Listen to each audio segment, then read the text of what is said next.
Buenos días a todas y todos.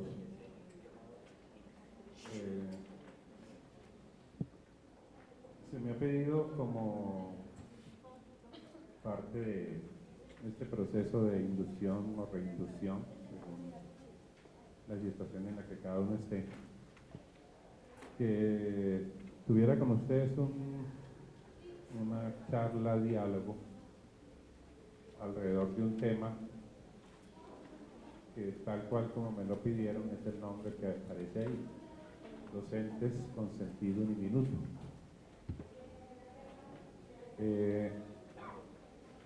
Lógicamente, pues es un tema que yo he venido trabajando desde hace mucho tiempo, que incluso tal vez algunos de ustedes ya me han escuchado en otros contextos. De pronto algunos elementos de lo que yo les pueda comentar hoy ya serán conocidos.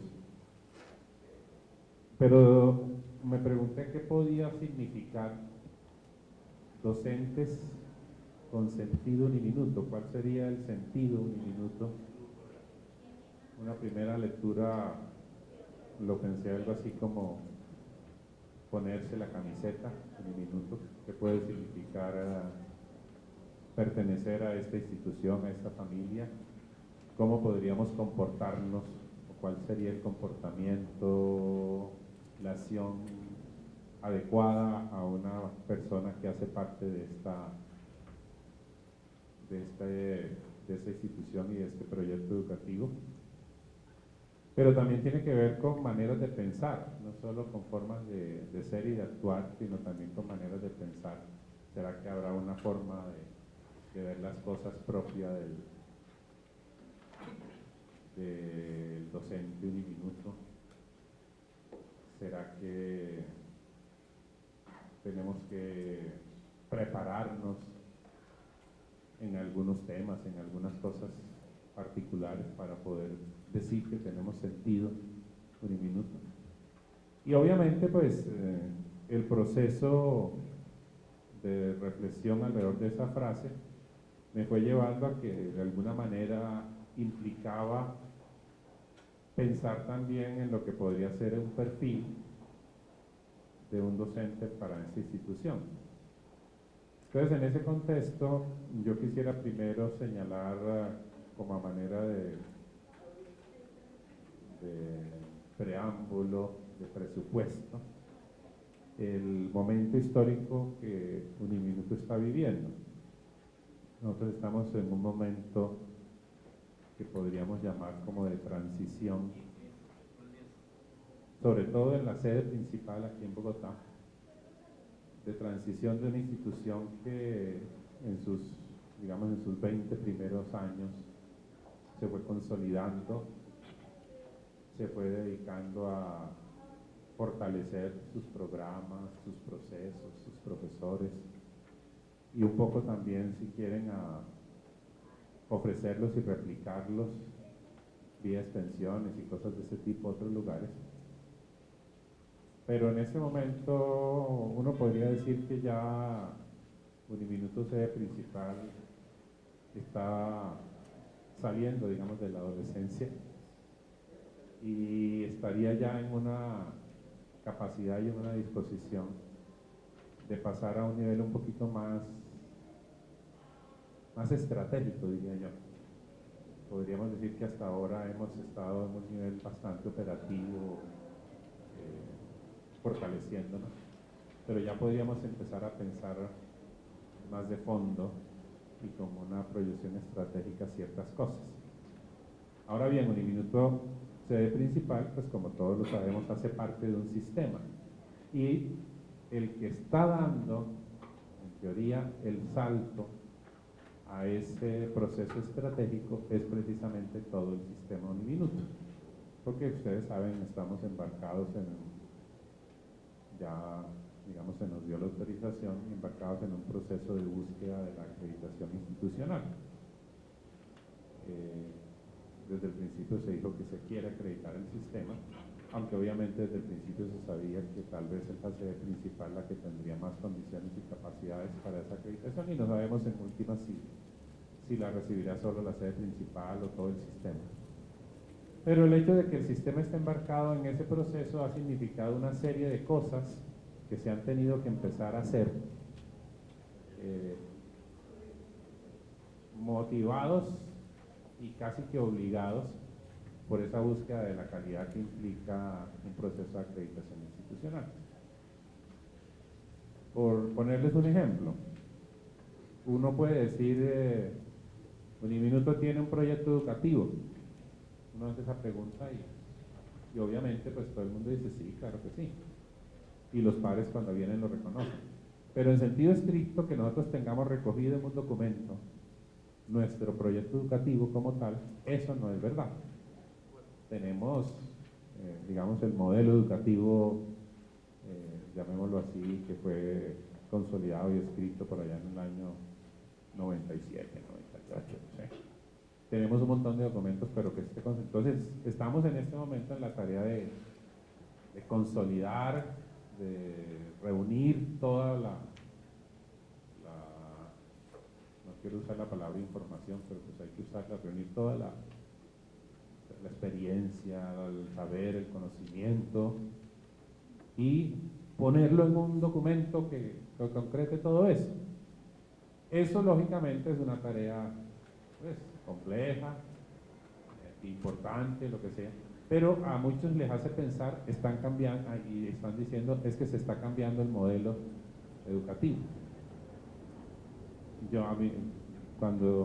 lo digo porque yo tengo a mi cargo la coordinación de ese proceso de construcción del PEI.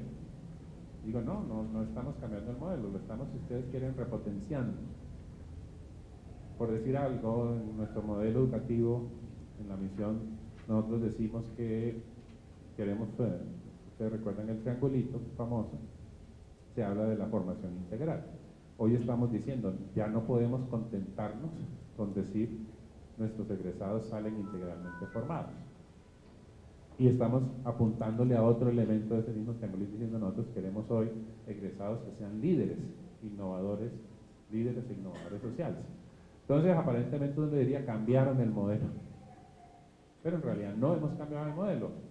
Lo estamos repotenciando, lo estamos remirando, lo estamos reinterpretando y estamos fijándonos de pronto en otro elemento de este triángulo, de ese modelo, que está ahí incluido, donde dice que queremos líderes, que queremos formar personas que sean los líderes, como decía el padre García Herreros, que van a transformar este país.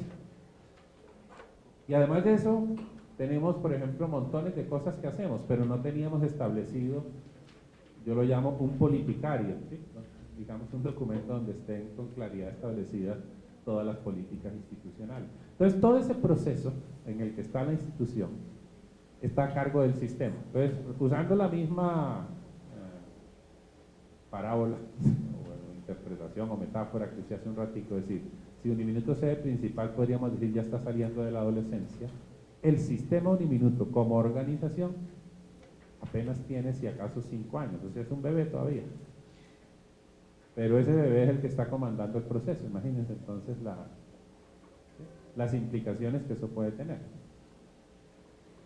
Todavía ese bebé no sabe si él es el que está ayudando el proceso o él es el que manda. Y cuando un bebé de 5 años dice yo soy el que manda, entonces todos los que no han sido papás o mamás saben lo que es eso, ¿no?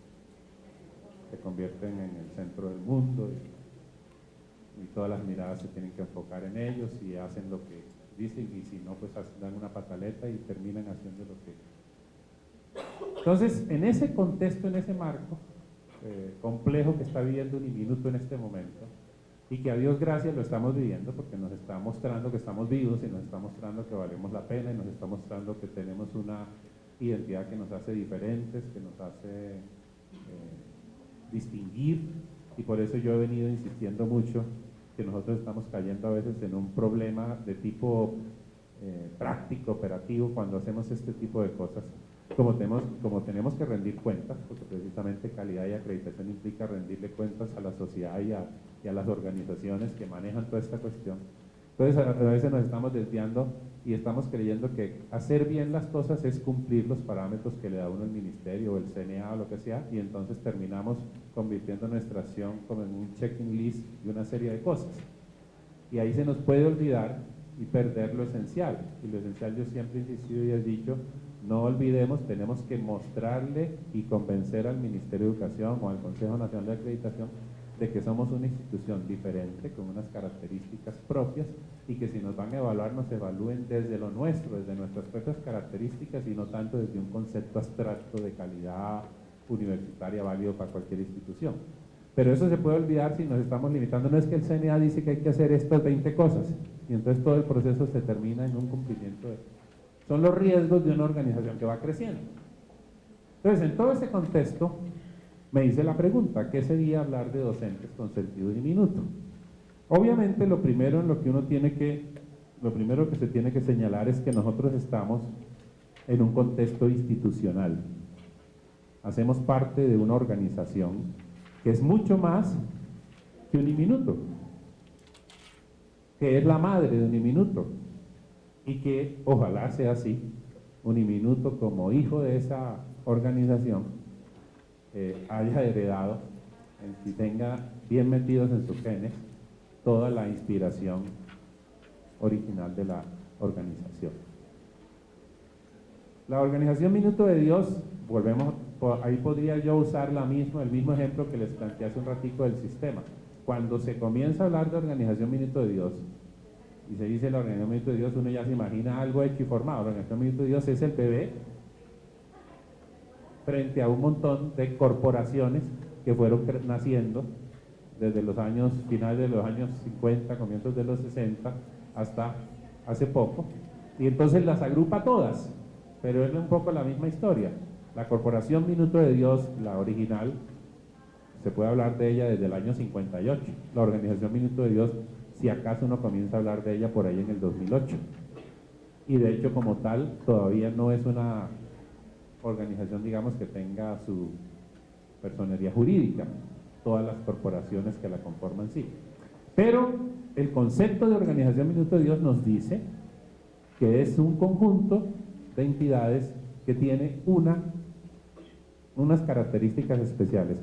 Y tal vez la primera que yo quiero señalar es que la organización Minuto de Dios nace, y eso es muy importante, de una visión antropológica.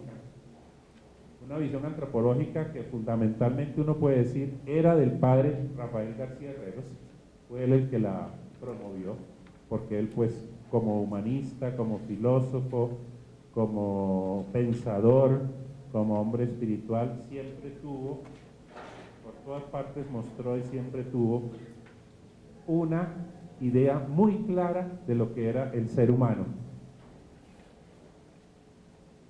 Una visión antropológica que implica respeto y valoración de todo ser humano, simplemente por el hecho de que es poseedor de una dignidad y de unos derechos que deben ser defendidos a toda costa. Obviamente el padre García Herreros lo hace desde una espiritualidad, él como sacerdote, desde una espiritualidad netamente enraizada en el Evangelio, en el pensamiento budista y en su visión de sacerdote católico. Pero el planteamiento que él hace de que el ser humano debe ser valorado y respetado siempre es válido, y él lo decía claramente.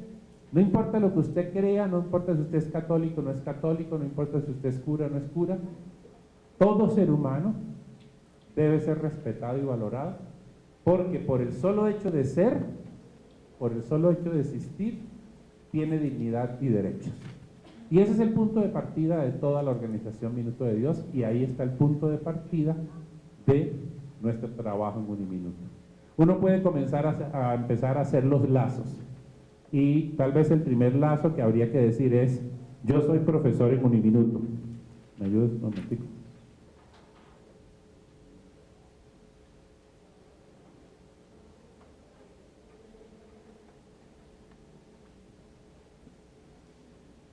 Y como profesor en Uniminuto, indudablemente, mi trabajo fundamental va a implicar interactuar con unos estudiantes. ¿Quiénes son esos estudiantes? Pues para un docente con sentido Uniminuto, lo primerito que hay que decir es: mis estudiantes son personas dignas de respeto, de valoración, porque tienen dignidad y derechos. Ah, pero es que es un bruto y no entiende nada de lo que yo digo. Ah, es que molesta y no me deja dar la clase. No importa. Eso no significa que no merezca y requiera respeto y valoración de sus derechos. Y ahí comienza uno a entender que ser un docente con sentido diminuto a la larga no es una cosa tan sencillita. Si yo estuviera en otra institución donde esa cosa no fuera planteada como un principio, ¿cuántos de nosotros no estuvimos y no sufrimos en instituciones de parte de nuestros profesores y directivas maltratos de cualquier tipo, porque éramos brutos, porque no entendíamos, porque no hacíamos las cosas como éramos? Todo eso, decimos, hace parte de un proceso educativo. Pero aquí la pregunta es cómo arrancamos en nuestro proceso y en nuestro trabajo de esta idea de que nuestros estudiantes, nuestros colegas, los empleados, todo el mundo, y ahí tiene valor la frase del Evangelio, sobre todo aquellos que nos caen mal, porque nos tratan mal, porque no, lo que sea, lo que llaman en el Evangelio los enemigos, ¿sí?, son dignos de nuestra atención y respeto. Esa es la primera cosa. El segundo elemento importante de la organización Minuto de Dios es que considera el mundo, por decir una palabra, como un lugar que Dios le dio al ser humano para que la persona viva como le corresponde a su dignidad. Colabore con los demás en construir dentro de ese mundo una sociedad justa y no violenta, y pueda realizarse en ese mundo en todos los niveles de su existencia. Y podría añadir, y debía haberlo añadido, y alcance así la felicidad, que es la meta última. Entonces este mundo, este espacio, el lugar, la sociedad en la que vivimos, donde está nuestra institución Uniminuto, donde vivimos nosotros, donde está todo, ¿cómo hay que entenderlo? Aquí comienza la palabrita. Sea yo creyente o no, si no soy creyente, quito esta cosita, por Dios. Pero sigue aquí esto, es el lugar dado, no es mío. Digamos, no es una cosa de la cual yo pueda decir, yo lo hice, no, me fue dado. ¿Para qué? Para que yo viva ahí como me corresponde, con dignidad, y para que con los demás contribuya yo y colabore en la construcción de un mundo mejor, de una sociedad más justa, etcétera, etcétera, donde todos podamos vivir en paz y donde yo en últimas me sienta feliz. Esto ya también nos da un criterio de cómo debemos ser. Todo eso implica un respeto, una valoración también al mundo, a la sociedad, a la naturaleza. Todas esas dimensiones bioecológicas de las que se habla ahora, todo eso estaría incluido ahí. Pero sobre todo, sale esta idea. ¿Cuál va a ser mi contribución en la construcción de esta sociedad justa y no violenta? ¿Cuál va a ser mi aporte? Desde mi función como docente con sentido diminuto, desde lo que yo hago. Y aquí no vale ninguna excusa, aquí no me puede decir, no, pero es que yo apenas soy un profesor, no sé, voy a decir cualquier cosa y me perdonen si hay algún profesor de eso. Yo soy un profesor de estadística. Yo voy a enseñarles ahí unos números y unas tablas y cómo construir unos indicadores y unas cuestiones. Eso no tiene nada que ver con yo me voy a preocupar por la construcción del mundo. Ahí en mi clase, ¿no? Yo lo construyo de otro modo. No, ahí estoy colaborando y construyendo. Y en tercer lugar, y como conclusión, por todo eso, toda la acción de la organización Minuto de Dios se orienta ¿al qué? Al desarrollo integral de las personas y comunidades, intentando despertar en ellas una conciencia necesaria para construir una sociedad más justa, fraternal, tolerante, pacífica, como producto de la vivencia en una organización católica como el Minuto de Dios, de la vivencia de los valores del Evangelio.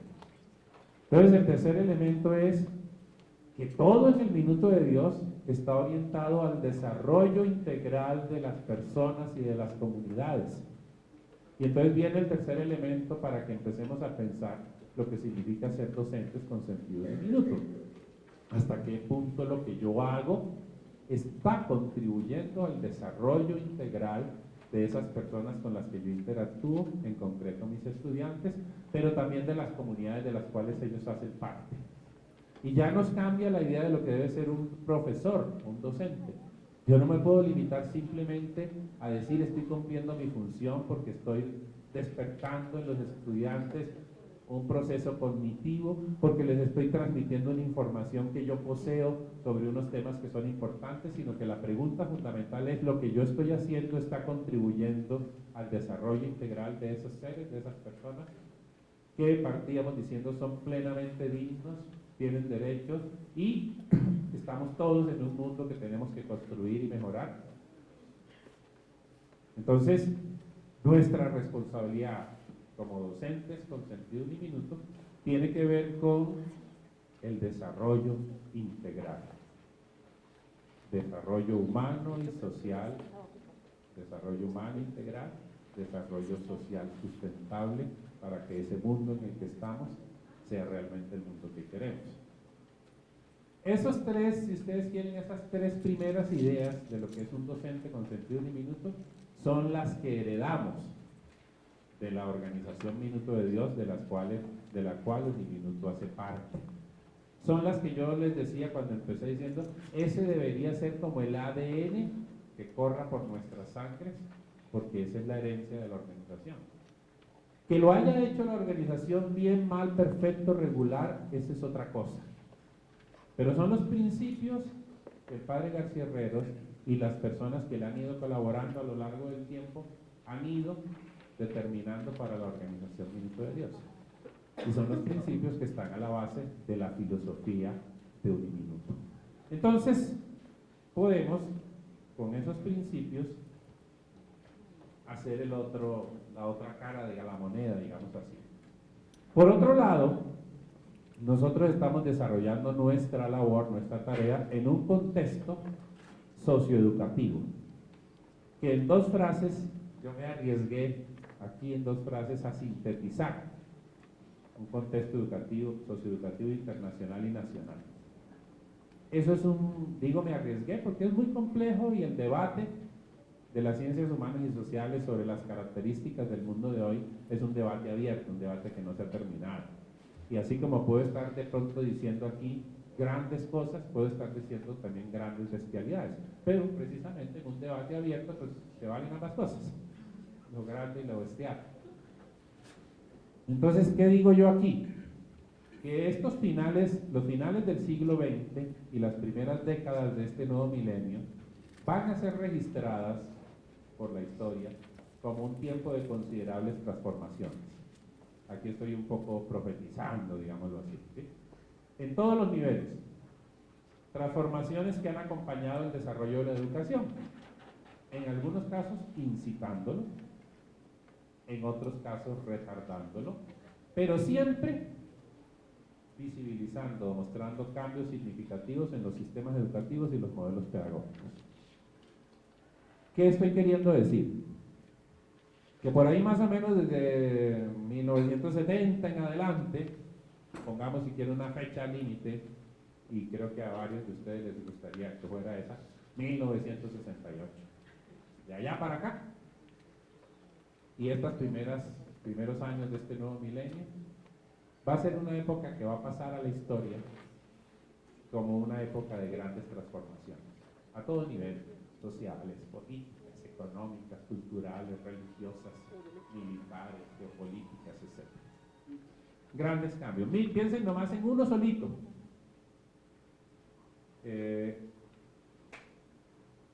Por allá en 1950, 1960, una familia compraba algo, pensemos en un electrodoméstico, y uno lo compraba ¿con qué intención?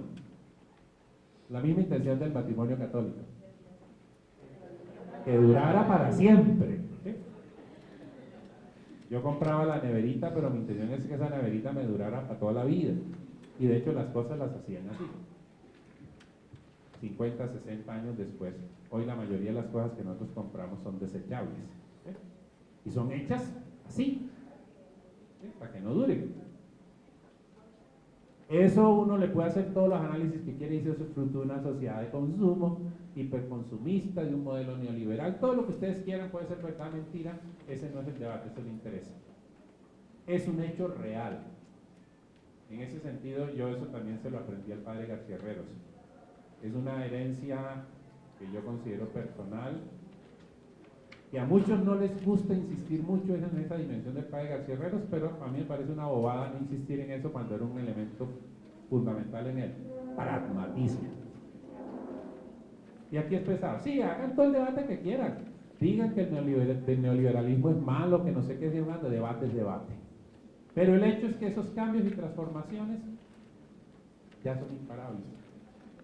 O sea, ¿cómo vamos a nosotros pretender en el mundo de hoy, en el 2013, echar para atrás y decir, vamos a lograr un mundo, una cosa donde otra vez se comiencen a producir cosas que duren para toda la vida y no que se acaben mañana, desechables, ¿cierto?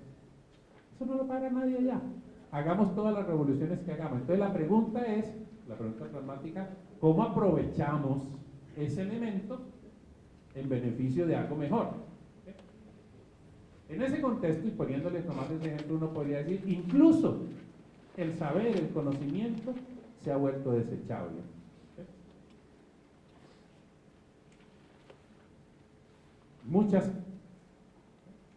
Yo siempre acostumbro poner un ejemplo, porque yo lo sufrí en carne propia cuando yo estaba en tercero de bachillerato.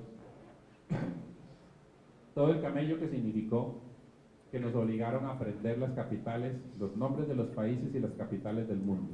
Creo que eso se llamaba geografía universal. Y uno las aprendía así como recitandito. Pues sin mentirles, yo no me acuerdo ya ni en qué año era eso ni qué fue la cuestión, pero no hacía una semana en que habíamos terminado ese mes de gran esfuerzo aprendiéndonos ese listado de países y capitales, cuando hubo por allá una guerra en Europa, se desbarató geopolíticamente el mundo, aparecieron nuevos, creo que 5 o 6 países nuevos que ya no estaban en mi lista.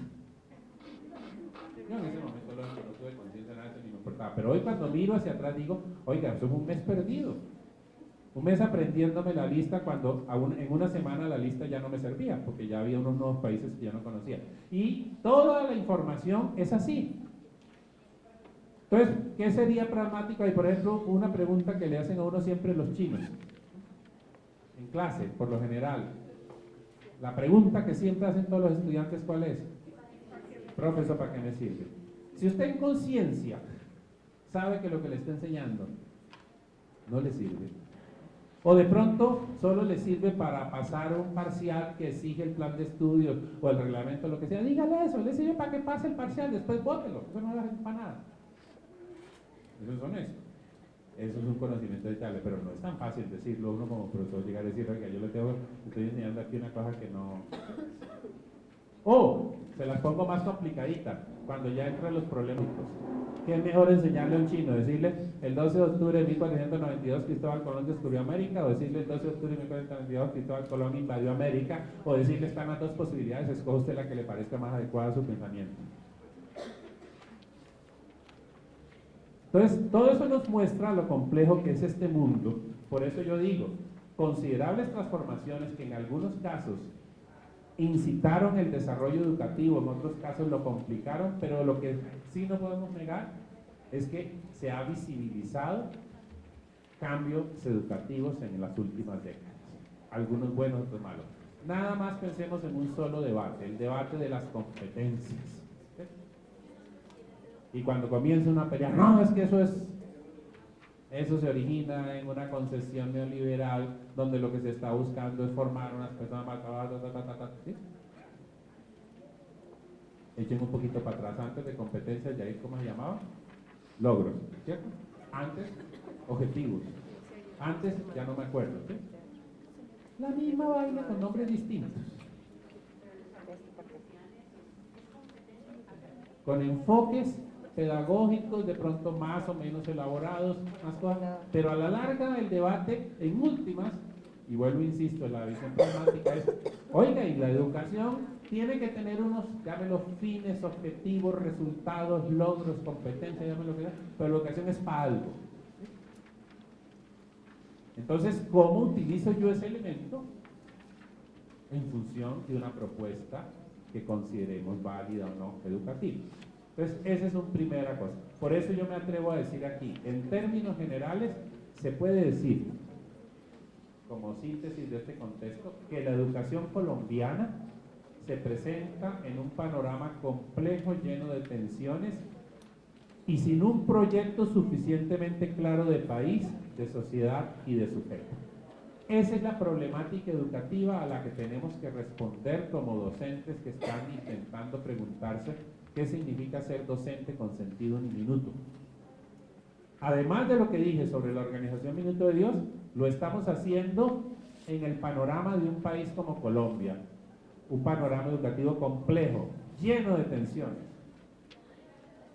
sin un proyecto claro de país, de sociedad y de sujeto. Entonces imagínense, si no tenemos clara nuestra propia identidad nacional, si no tenemos un proyecto claro de país, proyecto, hablo yo, proyecto, una cosa a largo plazo, pues obviamente al interior de esa no suficiente claridad, la propuesta educativa nacional tiene patas cojas. No puede ser de otra manera. Está en proceso, en evolución.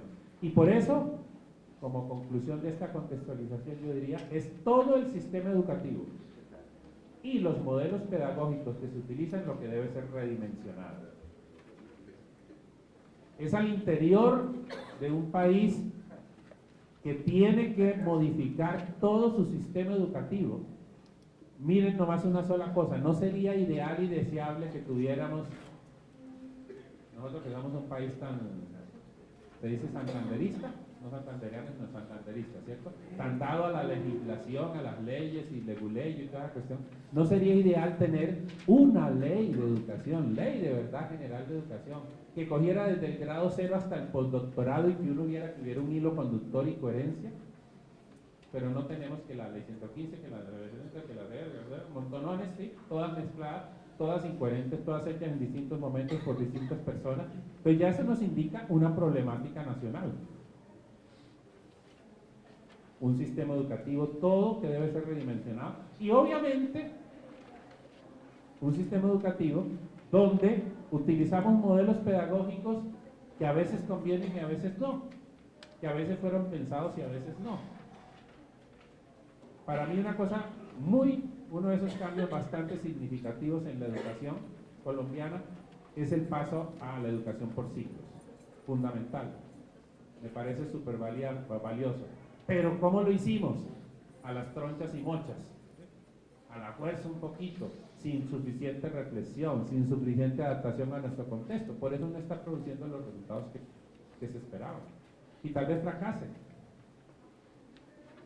Entonces es eso, ¿sí? Son modelos pedagógicos que estamos utilizando pero que no hemos redimensionado suficientemente. Entonces, en ese contexto, con las características anteriores que puse de lo que es la organización Minuto de Dios, el respeto y la valoración por el ser humano, el construir un mundo mejor y la insistencia en el desarrollo integral, y en un país cuya situación educativa tiene, digamos, toda esa problemática. Aquí adelante hay una silla, si quieren, no les dé pena venirse hasta adelante los que quieran.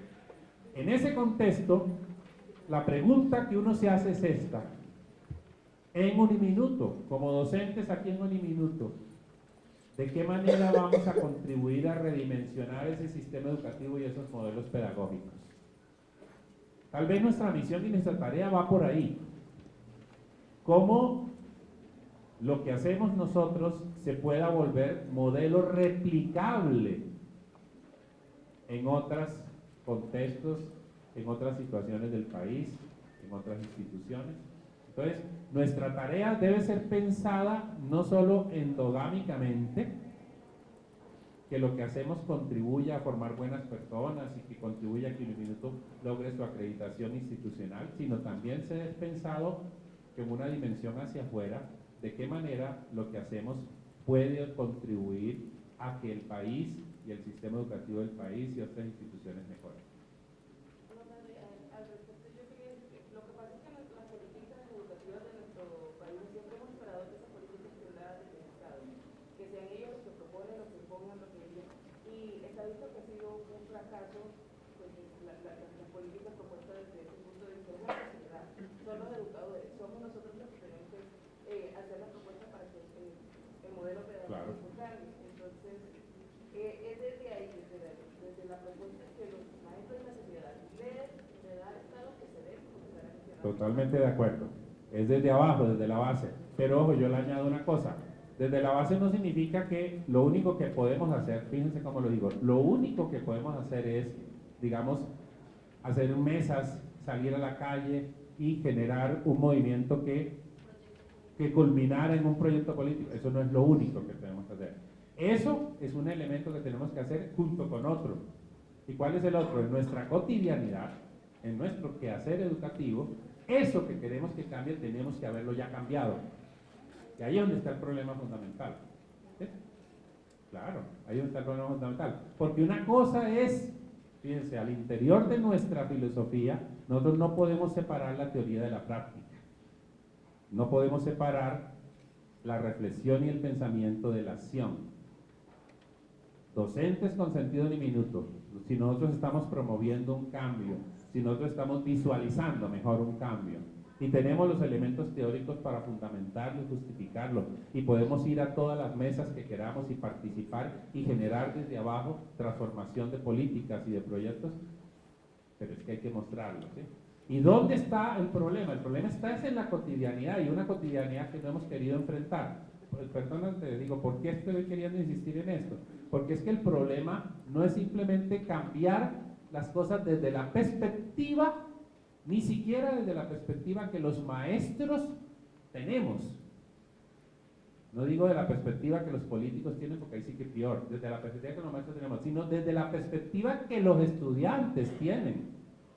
Y eso no lo estamos considerando siempre porque seguimos pensando, por eso mi insistencia es decir, son personas dignas de respeto, tienen potencialidad, tienen cosas. Y si un estudiante, o si la mayoría de los estudiantes nos están dando a entender, como muchas veces nos lo van a entender, que lo que nosotros estamos haciendo en clase para ellos no significa, eso es algo que tenemos que pensar. ¿Por qué? ¿Qué pasa? Y no, la respuesta no es fácil. No, es que como son pelados, adolescentes, están en proceso, ellos todavía no saben bien, y imposible, esto ya fue pensado por unos académicos muy importantes y el currículo fue establecido y esto es lo que hay que enseñar aquí. Pero si el estudiante está diciendo que no le interesa, ahí hay un llamado de atención. Y hasta que nosotros no tengamos, fíjense lo difícil que para mí es esa tarea, hasta que nosotros no tengamos algo así de contexto de cotidianidad, algo así parecido como esto, oiga, de donde no sé, supongan ustedes tienen su clasecita de 11 a 1 y ya va siendo la 1 y los estudiantes en vez de estar, sean las 11, la 1, listo, se acabó. No, profe, estamos tan contentos, queremos quedarnos una hora más. Hasta que nosotros no logremos algo así, ese es el ejemplo exagerado que quiero poner, hasta que nosotros no logremos de verdad mostrar que hay que el aprendizaje, que la escuela se está volviendo algo significativo, con sentido, significa que las cosas no están respondiendo a las necesidades. Y se nos olvida una cosa, si la escuela fuera una fábrica, y no olvidemos que nació en el mismo contexto de la fábrica y con las mismas mecánicas de la fábrica, eso no tendría mayor problema. Uno establece las políticas, procesos de calidad, verifica que se estén cumpliendo y les aseguro que al final del proceso van a salir chorizos de calidad y perfectos, ¿cierto? No hay ningún problema. Y si vemos que están saliendo mal, pues ponemos las modificaciones que haya que ponerle para que los chorizos salgan bien. Pero es que el problema es que la escuela no puede funcionar como una fábrica, aunque haya nacido así y pretenda ser así. Pretenda, miren. Ponemos un perfil del egresado y esperamos que salgan, pero lo esperamos como si fueran chorizos, ¿sí? Que salgan chorizos idénticos, todos perfectos. ¿Sí? No, tampoco, porque es que estamos trabajando con sujetos, subjetividades, con libertades, con autonomías, y ellos también tienen derecho y palabra, y ellos también tienen deseos y aspiraciones y montones de cosas, ¿cierto? Entonces, ¿qué es lo más probable que ocurra en educación? Algo que nos cuesta aceptar porque nos daña toda la tarea. Lo más probable que ocurra en educación es que lo planeado no es lo que resulta, que lo que se enseña no es lo que se aprende. Eso es lo lógico en educación. Si yo como maestro estoy pensando que en educación lo que tiene que pasar es que lo que yo enseñe sea tal cual lo que el estudiante aprenda, la embarré, no es así. Lo que yo enseño es apenas un detonante que debe generar un nuevo conocimiento en el estudiante. Y si él aprende algo distinto a lo que yo pensaba, muchísimo mejor. De eso se trataba, ¿para qué repetir lo que ya está? ¿Sí? Lo que se planea no es lo que resulta. Entonces uno hace pues todo el proceso y le enseñan a planear bien el curso y están bien los objetivos y las competencias y la malla curricular y el camino sugerido y bueno, todo ese montón de cosas que sabemos. Y llega uno al aula de clase y apenas entrar al aula de clase alguna situación coyuntural, se tiró todo el proceso y resultó pasando algo diferente. Es que esto es lo que tiene que ocurrir en educación. En ese sentido tienen validez todas esas teorías pedagógicas que hablan del maestro como un bricolador y que la educación es sobre todo bricolaje, o sea, uno está ahí arreglando sobre la marcha lo que va apareciendo. Entonces, a eso es a lo que yo me refiero cuando digo que todo tiene que ser redimensionado. Y a eso me refería cuando decía de que no basta con que hagamos propuestas desde la base, los que estoy totalmente de acuerdo en que no podemos esperar que vengan de arriba para abajo las soluciones, las hacemos desde abajo, perdón, pero esas propuestas tienen que ir acompañadas de procesos. Entonces, yo lo sintetizo diciendo de una forma muy tonta, yo sé que eso para muchos tal vez no sea válido. A mí no me parece que el cambio, por no usar la palabra revolución, se genere simplemente volteando las cosas. Coger y voltear la arepa, pues sí, sigue siendo la misma arepa. Lo que estaba arriba ahora está abajo y lo que está abajo ahora está arriba. No, el cambio real es el cambio gota a gota, el cambio que se genera en las personas paulatinamente. Si nosotros garantizamos que logramos formar personas integrales, ciudadanos comprometidos, responsables, éticos, con las suficientes habilidades y capacidades y conocimientos para cambiar el mundo, pues el mundo va a cambiar. Así no hayamos salido a armar, ¿sí? o así no hayamos tenido la oportunidad, digamos así, de generar una política que ayude a promover el cambio. Te doy la palabra a ti y después allá. Bueno, padre, lo que pasa es que también hay otro elemento que usted mencionaba ahorita cuando hablaba del proyecto de nación. Que todavía de pronto estamos esperando de que haya un proyecto de nación homogénea donde se nos consideremos todos como un solo país, un solo tipo de individuos, no como una colectividad multicultural y pluriétnica, que es realmente lo que somos. Entonces, la educación es un reflejo también de lo que es nuestro país. No podemos esperar que encontremos un grupo mayoritario que le da acceso a las minorías, sino que realmente nos reconozcamos todos como parte de esa plurietnicidad, pluriculturalidad o multiculturalidad, como la queramos llamar, y que dentro del respeto a esa tolerancia y esa diferencia podamos construir en conjunto. Entonces, cuando cambiemos esa visión de cómo estamos considerando el país, de cómo estamos considerando el proyecto de nación, entonces necesitan hacer el proyecto de educación. Tienes toda la razón y te agradezco mucho que hayas ese comentario, porque si de pronto cuando yo digo que no tenemos un proyecto de nación se está pensando en que sería un proyecto uniforme, no, estoy totalmente de acuerdo contigo. Si hay algo que hace a Colombia maravillosa es precisamente su diversidad a todo nivel, ¿cierto? Pero de todas maneras, y teniendo en cuenta que es un proyecto de diversidad, tenemos que aceptar que nosotros en los 200 años que llevamos de, entre comillas, independencia, todavía no hemos terminado de construirnos como nación. Todavía no sabemos quiénes somos, ni para dónde vamos, ni qué aspiramos, y no hay un proyecto claro. Entonces, a eso es a lo que me refiero. Al no existir un proyecto claro, obviamente la educación. Y obviamente si nuestro país es pluriétnico, pluricultural, plurirracial, plurisexual, póngale todos los calificativos que quieran al pluri, la educación nuestra tiene que ser pluri, todo eso también. No hay de otra forma. Sí, padre, con todo respeto, pero siento a veces como una carga hacia el docente la responsabilidad de sí. Totalmente de acuerdo, pero no es mía. No soy yo el que se las está atribuyendo, ha sido la sociedad que nos la ha de generar. Porque si nosotros hablamos realmente de didáctica y un proceso de enseñanza-aprendizaje es de doble vía. O sea, si la cosa no es de allá para acá y de aquí para allá, tampoco se está haciendo nada. Sí, Ruth Katia, tienes toda la razón, pero no podemos olvidar, ¿sí? Ese es el discurso. Me gustan estos ejemplos porque nos muestran un poquito cómo a veces la teoría va muy lejana de la práctica real. Tú tienes toda la razón. El proceso educativo es bidireccional. De hecho, por lo menos yo cuando lo explico, yo digo, yo como maestro, ¿qué debo hacer? Enseñar muy bien. Y ese enseñar muy bien, yo lo sintetizo diciendo, es desencadenar en el estudiante la necesidad y el deseo de aprender. Dicho en palabras de estudiantes es algo así como diría, oiga, yo doy mi clase y que el chino termine diciendo, me tramó el rollo de este cucho, lo veo súper convencido de lo que está enseñando y le voy a meter el diente y voy a aprender eso. Listo. Eso, si yo logro eso, digo, soy buen profesor. ¿Por qué? Porque enseñé bien. La responsabilidad del aprendizaje es de él.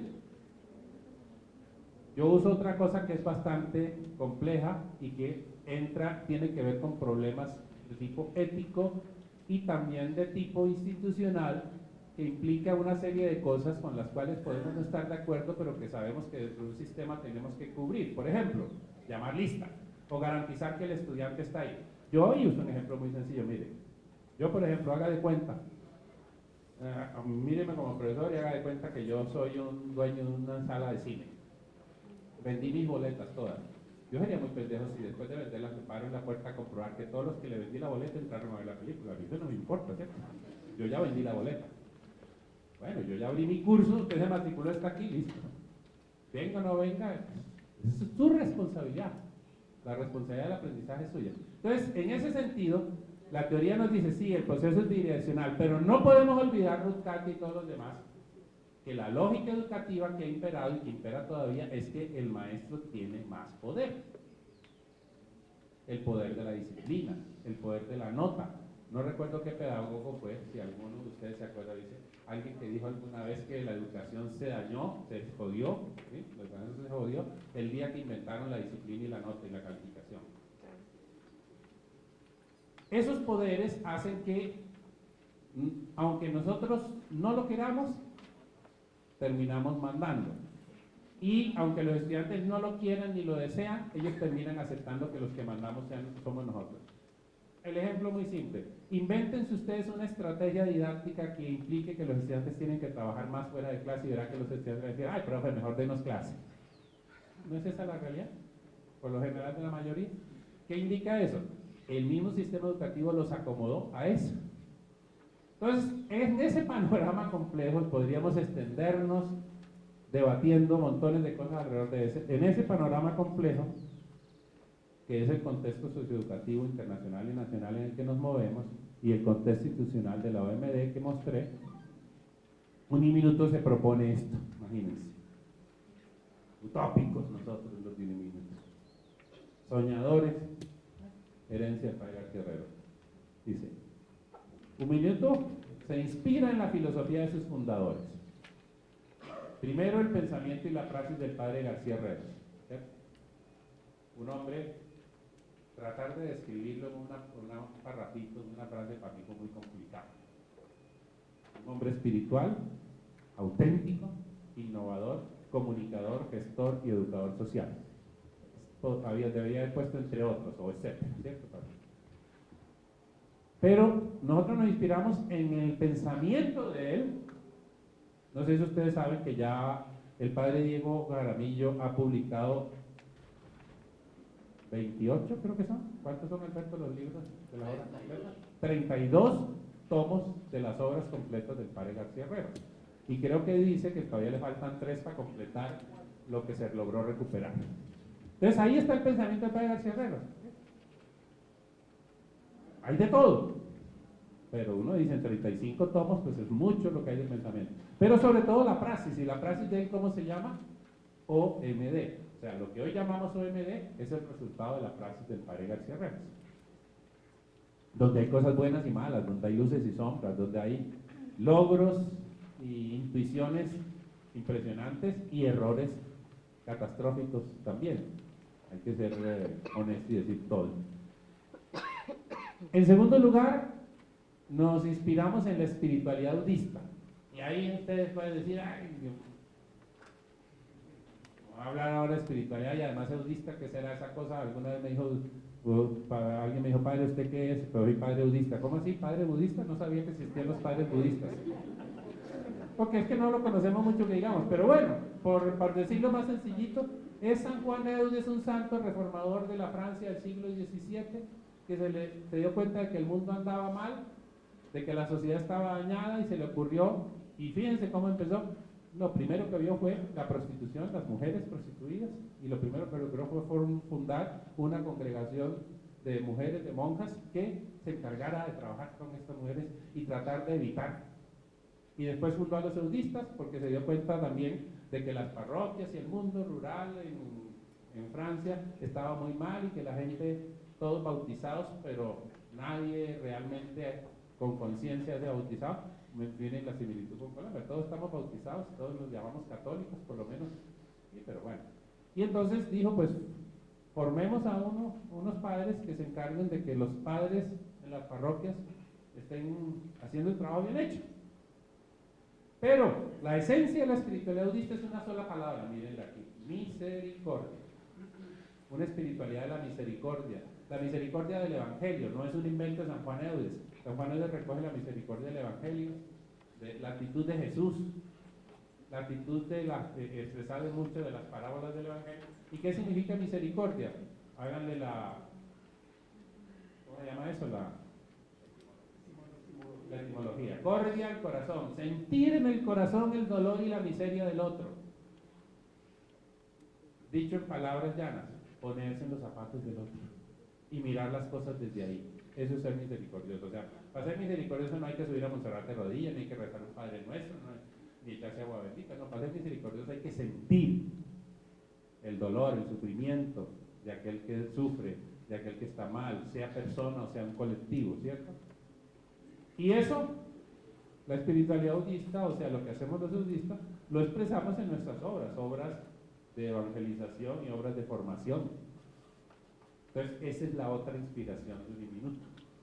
Y el propósito de la organización Minuto de Dios, que ya lo expresamos como el desarrollo integral de las personas en comunidad. Entonces, desde esa triple perspectiva del pensamiento y la praxis de García Herrero, la espiritualidad de los eudistas, fundadores de esta institución, y el propósito de la organización Minuto de Dios, surge la misión institucional, que es la que les digo, donde estamos nosotros como grandes soñadores. ¿Qué decimos nosotros? Cojan cada palabrita y verá que en eso hay un montón de tela para cortar. Yo digo que esta misión, cuando se la idearon, cuando se ideó, fue un golpe de suerte, una iluminación del espíritu, una visión proyectiva y prospectiva genial, todo lo que quieran de la perspectiva del lenguaje que uno quiera hablar. Decimos que somos un sistema, ya empezó el libro, y que es un sistema. Toda la discusión del pensamiento sistémico, los sistemas complejos, sistemas abiertos, sistemas cerrados, sistema, de alguna manera, pues la manera más sencillita de decirles, no, un sistema es un organismo, un cuerpo, digámoslo así, ¿cierto? Un cuerpo donde tiene montones de miembros y cada uno tiene cosas distintas que hacer, pero todos responden a una sola cosa, más o menos algo así. Inspirado en el Evangelio, la misericordia de la que acabo de decir, la espiritualidad eudista y la obra Minuto de Dios. Como sistema agrupa instituciones que comparten un modelo universitario innovador. Decimos que somos un sistema complejo y que compartimos un modelo universitario innovador. Y la clave está esto, realmente si somos innovadores o no. En nuestra misión lo decimos, tenemos que llegar a hacerlo. ¿Para qué? Tres cosas. Ofrecer educación superior. Hasta ahí no hay problema, ¿cierto?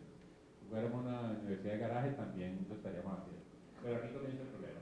De alta calidad, de fácil acceso, integral y flexible. Nos clavamos el cuchillo. Pues a no ser que queramos simplemente decir tenemos una misión bonita, pero pues eso está en un papel y punto, ¿sí? Como me ocurrió a mí una vez que fui a un trabajo de padre evaluador, era un colegio, una normal, una cosa, y les digo, bueno, ¿dónde está el PEI? Y me dicen así claramente, ¿cuál de todos? No, pues el que hicimos para entregarlo a la Secretaría de Educación, que está pues allá en la oficina del rector, en la biblioteca, y nunca nadie lo ha mirado, ni él mismo. O el que conocemos todos, o el que estamos aplicando. Entonces ahí ya uno comienza a ver un poco lo complejo de esto. ¿Qué es una educación de alta calidad, de fácil acceso, integral y flexible? Todo eso dice mucho, pero también no dice nada. ¿Y dónde está? O sea, ¿basta con que tengamos unos documentos que lo digan? ¿O esto tiene que verse en la cotidianidad de todas las acciones educativas?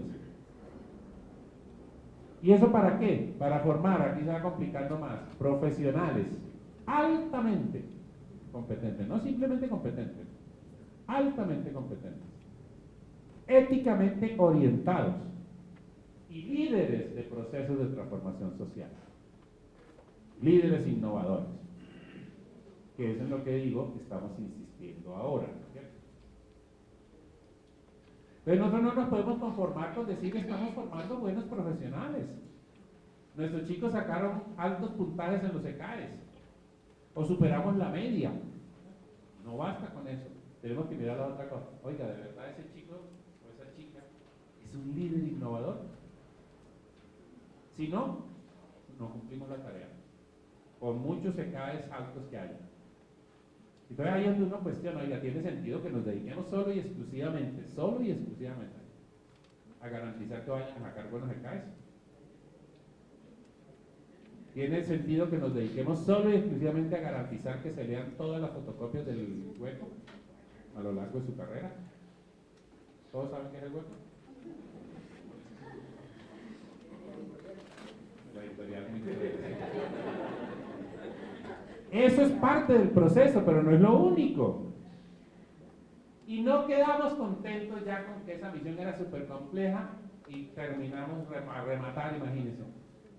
Yo decía hace un ratito, llevamos 200 años de independencia y no sé cuántos, 500 desde que fuimos descubiertos, y nosotros decimos, Uniminuto se va a comprometer con construir un país justo, reconciliado, fraternal y en paz. Y no lo hemos logrado en estos 15 años y no es eso hace parte de esta misión. Entonces no nos quedamos contentos con formar esos profesionales, emprendedores, líderes, sino que queremos construir un país justo, reconciliado, fraternal y en paz.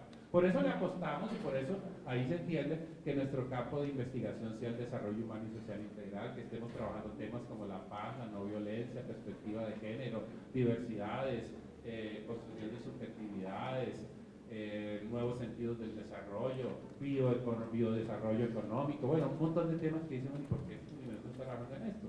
Por eso. ¿Por qué tiene sentido, no sé, los de ustedes que tienen carros y entran aquí al parqueadero de Uniminuto? No sé si se han dado cuenta que cada vez que ustedes entran su llanta pasa sobre una cosita que pusieron ahí.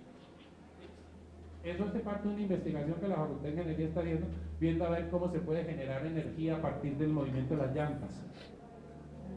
Y parece que se va a lograr, parece que la cosa va bien. ¿Por qué? Porque queremos construir un país mejor.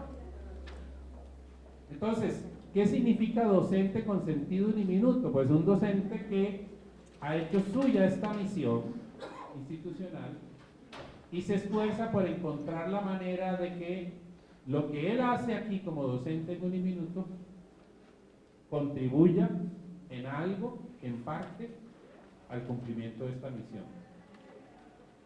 Y eso implica elementos más importantes, ¿sí?, que el simplemente enseñar unas cosas. Esa misión se complementa en el plan de desarrollo, el plan estratégico que acabamos de aprobar hace un mes, el plan estratégico 2013-2019 Uniminuto, plantea esto, eso se llama ahora una mega, más o menos corresponde a lo que antes llamábamos la visión, la misión y la visión. La mega institucional, para todo el sistema Uniminuto. La mega para la sede principal tiene un pequeño cambio, pero es más o menos en esencia lo mismo. Mire lo que dice. En el 2019, Uniminuto, como institución de educación superior con acreditación institucional. O sea, dimos para el 2019 ya tenemos que tener esa acreditación institucional. Es reconocida a nivel nacional e internacional como la Universidad de la Inclusión Social. Bueno, uno puede decir, no, pero no vamos tan mal, pues a fin de cuentas el G20 y el FSI ya nos han dado durante 2 o 3 años consecutivos el premio, ¿cómo se llama ese premio? Precisamente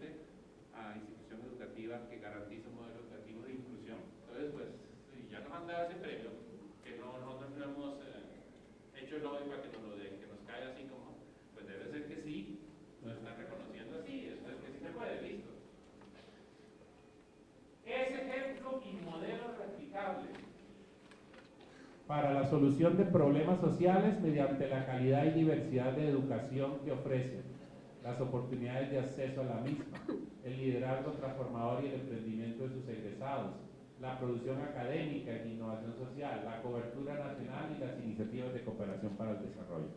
Por todo eso, somos modelo replicable. Todas esas cosas las estamos ya haciendo, algunas mejor que otras, pero tenemos que potenciarlas.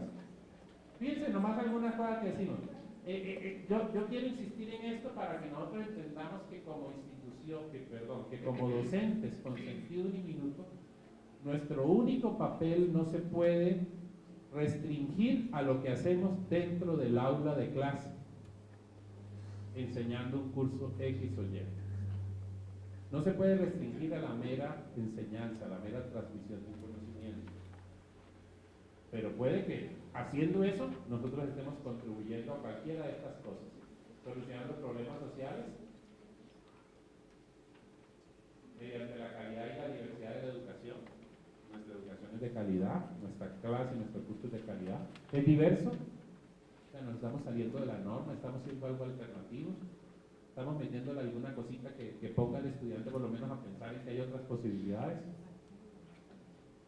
Las oportunidades de acceso. Entonces sí, tenemos que cumplir la norma. La norma dice que si el estudiante llega tarde no lo dejamos entrar. Pero basta eso, simplemente cumplir la norma. No habrá una manera en la cual yo pueda cumplir la norma, pero que al mismo tiempo pueda. El estudiante no tendría derecho por lo menos a que yo a que me explicara y yo tratara de entender si me está mamando gallo, si me está queriendo engañar o está diciendo algo de verdad.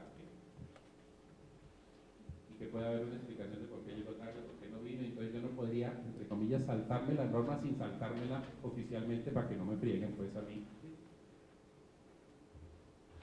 Ese tipo de cosas hay que pensarlas en esta institución. Que el estudiante, a mí me pasó un caso, todo el mundo me decía que ese estudiante, y era nada menos que un proceso ya de evaluación de un trabajo de grado, para grado ya, y era una sistematización de la práctica profesional que había hecho. Entonces todo el mundo me decía que la experiencia práctica que ese chino había hecho había sido maravillosa, pero que no, y que él no lograba mostrar pues un trabajo de grado que valía la pena, y que como el tema era fraseología, entonces me lo chutaban a mí a ver si yo lo ayudaba. Chino habló conmigo, yo quedé encantado de todo lo que me narraba. Me entregó lo que había escrito y quedé completamente decepcionado. Entonces volví y lo llamé y le dije, mira, yo no entiendo. Cuando yo te escucho hablar, ¿sí?, tú me dices y me tramas con el cuento y todo lo que lograste hacer, pero cuando yo veo lo que escribe, yo digo, profe, es que yo toda la vida tenía problemas, o sea, yo no soy capaz de escribir. Pero le dije, pero tú te has dado cuenta lo bueno que tú me echaste el cuento a mí. Entonces miren, chino, muy facilito. Coja una grabadora, póngase frente a un espejo, échese el discurso y grábelo, y luego transcríbalo y ya le va a quedar bien su trabajo de grado, y así pues ya se graduó. Pero digo, si yo simplemente me hubiera limitado a coger el texto y decir, no, esta es una porquería y rayar toda la cuestión, ¿sí?, cumplí la norma, no se graduó el chino, pero es que había que ver que había otras opciones. Que el proyecto estaba bien, simplemente no tiene habilidad para escribir. Ahora, ¿todo el mundo tiene que tener habilidad para escribir? No me vengan con ese cuento, no. Hay otras habilidades, otras formas dentro de la gran diversidad donde uno puede expresar. Si él me pudiera pintar eso, pues es igualmente válido que lo pinte, si esa es su habilidad. O si el otro me lo quiere convertir en un software y se lo expresa mejor ahí, pues hágalo, etc. Su fin último es ofrecer la mejor educación para formar líderes soñadores, comprometidos y capaces de darle un nuevo rumbo al país. Un pedacito de la frase del padre García Ramírez. La mega de Bogotá, del sistema de Bogotá, no la tengo aquí, pero más o menos dice que en el 2019 la sede principal del sistema Uniminuto será reconocido como la universidad social del país. Más o menos esto es. Entonces, mi insistencia es decirles que, ¿de qué se trata? De que nos apersonemos. de la manera que sea, de esta misión. Esa es nuestra misión. Este es el sueño que tenemos, entonces, ¿cómo yo eso lo voy a hacer realidad en mi contexto y en mi clase? Luego venimos con los principios fundamentales que le dan sentido a esta institución a partir de su misión.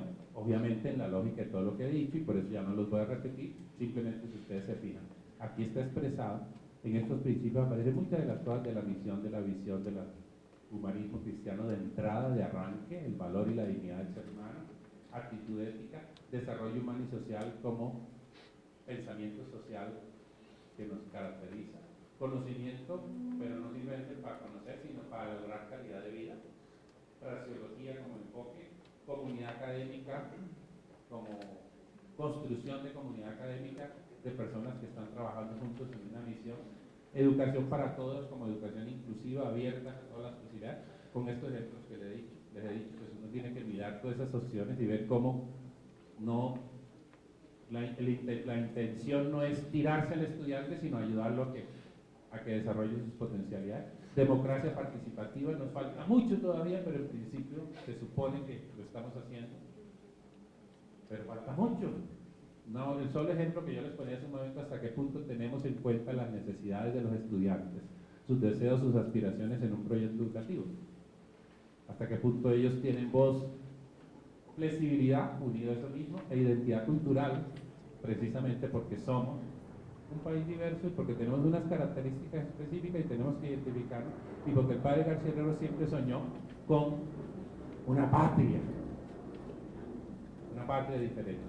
Entonces, esos principios fundamentales complementan todo esto anterior, miren, complementan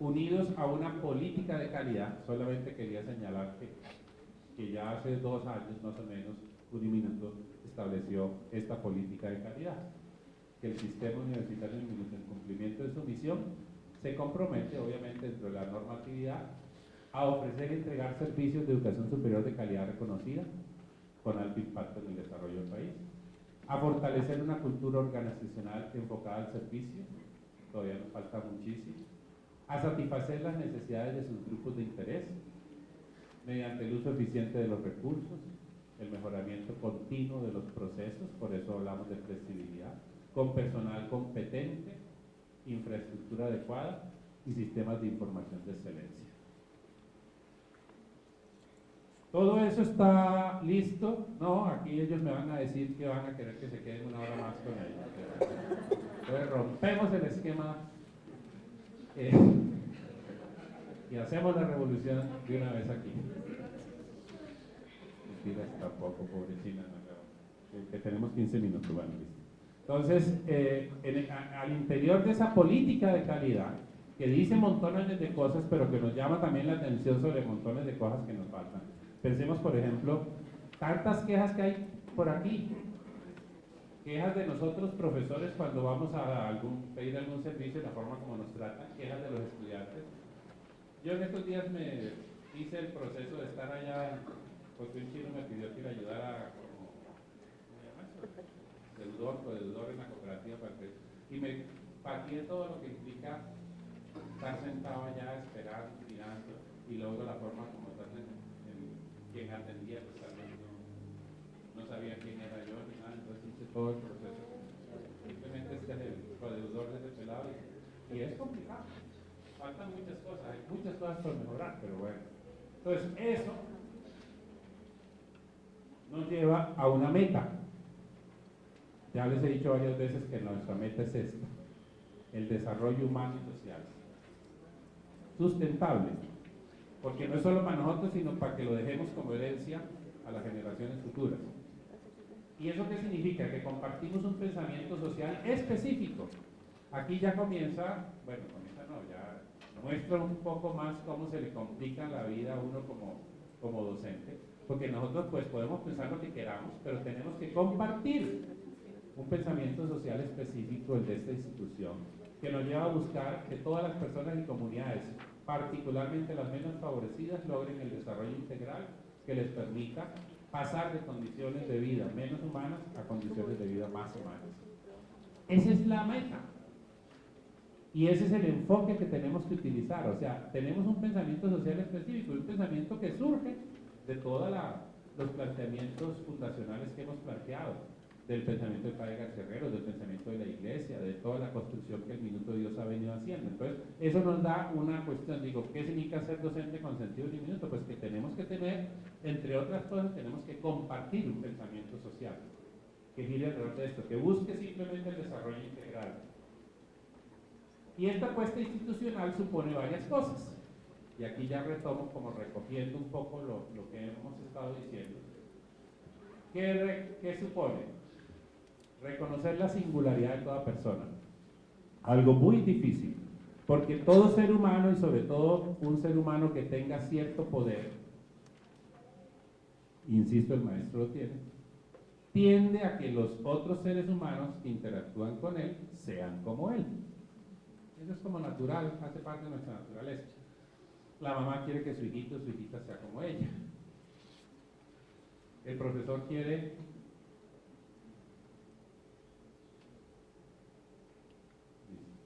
que la hojita de la evaluación, si no se os digo una vez se me olvida, la entregan al final de la jornada, o sea, mañana, todo lo de ayer y todo lo de hoy lo entregan al final de la jornada, no es para que no tiene que ser solo este momento, sino evaluación de toda la jornada.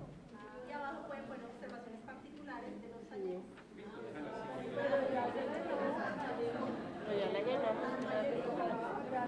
Bueno, entonces, como la mayoría ya me habían evaluado solo a mí, entonces va a quedar muy bien evaluada todo el taller en los 2 días. Entonces, ¿qué es reconocer la singularidad de todo ser humano? Pues que todos somos únicos e irrepetibles, diferentes y diversos. Yo lo digo usando una expresión coloquial: Dios me hizo y botó el molde. Y no hay dos como yo. Y soy único e irrepetible y soy feliz por serlo así. Pero tú también eres único e irrepetible. Y eres tan valioso como yo, aunque seas totalmente diferente a mí. Y pienses, sientas y ames de modos distintos a como pienso, siento y amo yo. Entonces, reconocer la singularidad de todo ser humano, de toda persona, implica reconocer la diversidad. Sobre todo porque el ser humano, a pesar de que es singular, tiene un sentido comunitario, o el sí mismo. O sea, ser auténtico como persona implica que yo tenga un sentido del otro. Singularidad va unido a alteridad. Soy único y irrepetible, soy yo, valgo, pero estoy contigo. Entonces, es como si dijéramos, usando expresiones, si ustedes quieren, románticas. Soy un yo, tú eres un tú, los dos nos juntamos y sale un nosotros. Más o menos algo así, ¿cierto? Y ese nosotros tiene de yo, tiene de tú, pero no es ni el yo ni el tú. Ahí está la clave del amor, de una vez se los dice alguien que nunca se ha casado ni en esas páginas, pero si un yo pretende que el tú sea solo para él, igual idéntico a él, que piense solo en él, ya la cosa empieza a fallar. Uno tiene que dejar márgenes de libertad. Reconocer y aceptar la diferencia, la diversidad social y cultural que posibilita el ser distintos y únicos viviendo entre iguales. Reconocer que se llega a ser humano en la medida en que se convive y se interactúa con otros. Ojo, se llega a ser humano, es que nadie es ya de entrada, pero sí potencialmente lo es todo. Entonces, ¿eso qué significa en pocas palabras y cuál es la síntesis de ese pensamiento social que todos tenemos que compartir? Que desarrollo humano integral y desarrollo social sustentable son dos lados de la misma moneda. Son antisociales, son las dos caras de la moneda. El desarrollo humano integral, el desarrollo de la persona, va unido a la otra cara de la moneda, que es el desarrollo social sustentable. Lo que yo hago en función de desarrollo humano integral repercute en el desarrollo social y a la inversa. Y entonces, para un minuto, esto es una postura ética. Ese sentido de responsabilidad social termina siendo una postura ética y política que atraviesa todo lo que hacemos. y que lo que busca es transformar las estructuras de injusticia y de desigualdad que existen por todas partes. Todo esto que he dicho hasta ahora, tendríamos que concretarlo diciendo, para un docente un minuto se vuelve una postura ética y política. Hago eso por responsabilidad ética y por responsabilidad política. Y entonces eso nos tiene que llevar al convencimiento de que todo lo que hacemos en educación tiene una repercusión política fundamental. Y entonces, para terminar, lo hacemos con un enfoque. Un enfoque que ya de eso he hablado montones de veces, entonces no voy a hablar aquí, simplemente insistir en que es un enfoque, una perspectiva de trabajo. Puede haber otros enfoques, ojo, sí. Es válido para cumplir la misión de Uniminuto utilizar otros enfoques siempre y cuando no estén en el extremo opuesto, porque hay enfoques que serían totalmente contradictorios con nuestra filosofía, pero no significa que todos tenemos que usar solamente el enfoque fraseológico. Este es recomendable, ¿por qué? Porque enfatizando el desarrollo humano y social, la unión de la teoría con la praxis, del pensamiento con la acción, nos facilita el trabajo. Pero podemos usar otros enfoques sociocríticos de tantos que hay que son igualmente válidos.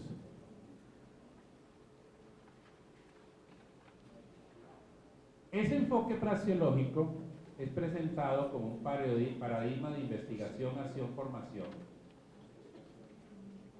Y en últimas es entendido como una práctica de responsabilidad y rendición de cuentas, para unir un poco con lo que yo decía antes, que en últimas este proceso y tiene una dimensión ético-política de responsabilidad social. Si a mí como docente de Uniminuto me dijeran, oye, ¿usted en qué está siendo responsable socialmente? ¿Cuál es su responsabilidad social? Si el Estado nos pidiera, así como nos pide que hagamos, ¿cómo se llama eso? La declaración de impuestos, esa cuestión, nos pidieron declaración de responsabilidad social, pues la declaración nuestra tendría que ser porque trabajo en Uniminuto y hago las cosas así, así. Entonces,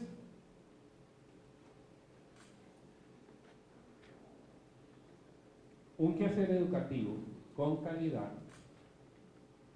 en la marca, digamos en la lógica de todo lo que hemos dicho, tiene que mostrar que esta institución, sus programas y las personas que la conformamos, y entre las personas los docentes, logremos estas dos cosas, que somos pertinentes y que somos coherentes. Pertinentes porque cumplimos con los requerimientos y expectativas de los interesados en lo que hacemos. Y aquí vuelvo y insisto, el interesado número uno de lo que hace un docente con sentido de minuto es su estudiante. Entonces la pregunta que el docente siempre debe estar haciendo, ¿yo estoy cumpliendo con los requerimientos y expectativas de ellas o simplemente estoy cumpliendo con los requerimientos y expectativas míos o peor aún, los del programa oficial que estoy siguiendo? Yo tengo que cumplir con las expectativas y los requerimientos de ellos, teniendo como referencia todo lo que hacemos. Y, además de ser pertinentes, ser coherentes. Simplemente mostrando que lo que decimos lo hacemos. Cumplir con los propósitos y objetivos que hacen que esta institución sea única y que definen su identidad. Esas dos palabritas deberíamos reflexionarlas mucho en nuestra función docente. Estamos siendo pertinentes y coherentes. Y deberíamos estar reflexionando casi que diariamente. Y entonces, pues, eso implica el famoso perfil que yo he venido desde hace cierto tiempo y que tal vez ustedes ya en otras charlas mías han visualizado, un perfil docente que implica que yo tengo que ser experto en mi disciplina y en el manejo de la información, todo lo que llamamos la enseñabilidad. O sea, yo tengo que ser un gestor de la información muy creativo. Hoy es imposible pretender ser un pozo de sabiduría, ¿cierto? Y pretender que yo soy el único que tiene la información. Entonces yo tengo que ser más bien un manejador de la información, un gestor de la información. Y yo tengo que mostrarle a los estudiantes que es mucho más importante que meterse aquí en la cabeza la lista de los países del mundo, porque les puede pasar lo que me pasó a mí, es que ellos sepan dónde la encuentran y que la necesitan. Saber dónde está, cómo encontrarla y cómo utilizar la información. Y eso significa que yo soy un experto en mi disciplina y en el manejo de la información. Entonces, si yo soy profesor de matemáticas, yo soy experto en esto. Pero además tengo que ser experto en pedagogía didáctica, que es lo que llamamos la educabilidad, porque yo soy un guía de un proceso de aprendizaje. Enseñando, soy un guía de un proceso de aprendizaje. Entonces yo tengo que saber que que hay diversas formas de aprender y que, no aprende, que todo el mundo no aprende de la misma forma. Y que los varones aprenden de una forma y las mujeres de otra, y que los más pequeños de una forma y los más grandes de otra. Y todas esas cosas, por lo menos mínimas, que yo tengo que tener un cierto dominio en eso. Pero sobre todo y por último, tengo que ser coherente, tener coherencia de vida, lo que llamamos profesionalismo. O sea, tengo que ser modelo de actuación ética y profesional y una posición política clara, que es lo que hemos señalado en las filminas anteriores. Entonces, un docente uniminuto con sentido tiene que ser estas tres cosas de alguna manera.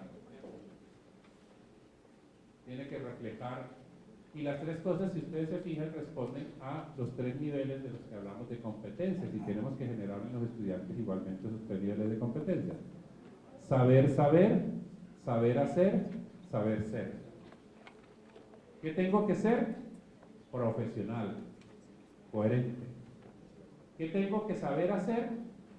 Saber enseñar. ¿Y qué saber domino? Pues el mío. Yo soy ingeniero de sistemas. Ese es mi saber. Creo que acaba aquí. No sé si hay otra más. Eso se explica de esta forma. Docentes y también personal administrativo que hagan de su proyecto un auténtico, de su proyecto profesional de trabajo, un auténtico proyecto de vida. O sea, solamente si yo hago de mi proyecto de trabajo un proyecto de vida, ese proyecto adquiere sentido para otros y adquiere sentido en nuestra vida. O sea, que yo no simplemente diga, pues yo soy un funcionario, estoy cumpliendo bien mi función, estoy cumpliendo el contrato y entonces listo, ya cumplí mi misión. No. ¿De qué manera yo eso lo volví proyecto de vida? ¿De qué manera estoy contribuyendo a fortalecer la calidad del clima de trabajo y de convivencia? Con una mayor participación, una mayor comprensión de la necesidad de vivir entre diversos. Que yo desarrolle un hábito reflexivo, crítico e investigativo que me permita fraseológicamente estar en permanente proceso de aprendizaje. Y por último, que yo mantenga o manifieste una actitud emprendedora que se exprese en desafíos creativos, no tengan miedo de ser locos, más loco que carterero no hubo nadie y piense que ya casi va a ser tanto, que desarrollen una comprensión ecológica de su formación integral y que vivan y maduren su fe como una opción vital y libre en ese ejercicio que yo decía de que se trata de ser solidarios, serviciales, ponerse en el lugar de los otros, en los zapatos del otro, aceptar la diferencia y trabajar corresponsablemente por el bienestar de todos. Creo que eso es lo que significa ser un docente con sentido uniminuto. Espero que esto les ilumine una reflexión y una perspectiva de trabajo.